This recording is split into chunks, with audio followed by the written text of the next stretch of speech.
నక్షత్రము కృత్తికా నక్షత్రం. అటువంటి కృత్తికా నక్షత్రానికి సంబంధించిన మాసం కాబట్టి దీనికి కార్తీక మాసము అని పేరు. ఈ కార్తీక మాసంలో మనం దేవుణ్ణి ఏం చేస్తాం? అగ్ని రూపకముగా ఆయన పూజిస్తాం. అంటే ఆకాశ దీపాలు పెడతాం, దీపాలు వెలిగించి స్వామిని పూజ చేస్తాం. అవునా కాదు? అది ఈ మాసానికి ఉండే విశేషం.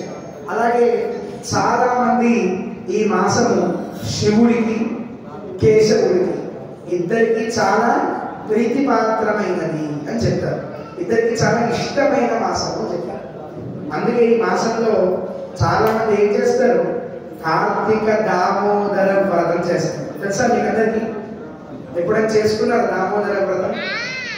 ఏంటి దామోదర వ్రతం అంటే అర్థం ఏంటంటే మీరంతా కూడా ఇక్కడ గమనించాల్సిన, భగవద్గీతలో శ్రీకృష్ణ పరమాత్మ ఏం చెప్పాడంటే మాసానాం మార్గశీర్షోహం అని చెప్పాడు భగవద్గీతలో కృష్ణ పరమాత్మ.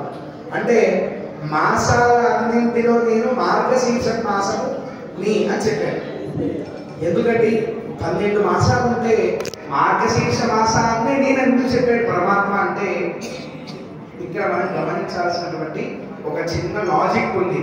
అది మీకు అందరికి ఎవరు చెప్పరు, జాగ్రత్తగా వినండి. దేవతలకి ఒక రోజు ఎంతసేపు చెప్పనా?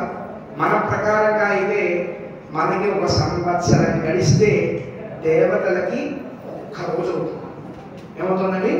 మనకి సంవత్సరం 365 రోజులు మనకి గడిస్తే మనుషులకి, మన పైలోకంలో ఉండేటటువంటి దేవతలకి ఒక్క రోజు.